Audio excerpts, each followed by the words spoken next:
Hello, আসসালামু আলাইকুম। আজকে আমার বাসায় আজকে নাকি মাদার্স ডে, যদি আমরা মাদার্স ডে উদযাপন করি না, কিন্তু বন্ধ দেখা সবাই আসছে, ফ্যামিলি সবাই একটু এক হয়েছি, খাওয়া দাওয়া করতেছি। আমরা আমি রান্না করছিলাম পোলাও, ইলিশ মাছ শেষ অলমোস্ট, সবাই নেওয়া হয়েছে। আলুর ভর্তা আজকে একদম, আম্মা ছোটবেলায় আলুর ভর্তাটা করতো, ভাজা ভাত দিয়া খাইতাম আমরা, সেই আলুর ভর্তাটা করছি।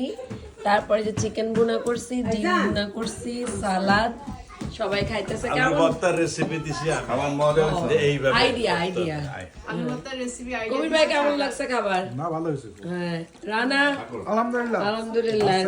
আমার দেবররা কি বলে? দেবররা খাবার অনেক মজা হয়েছে, মজা করে খাইতেছি আপু। আলহামদুলিল্লাহ।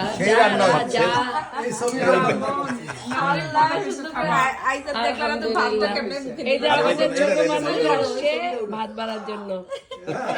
যাই হোক, আমরা একটু খাওয়া দাওয়া করতেছি। সবাই আমাদের জন্য, আমাদের পরিবারের জন্য দোয়া করবেন। আল্লাহ হাফেজ। আবার চলে আসবো ছোট্ট একটা আম্মু স্পুন দিবে, দাঁড়াও।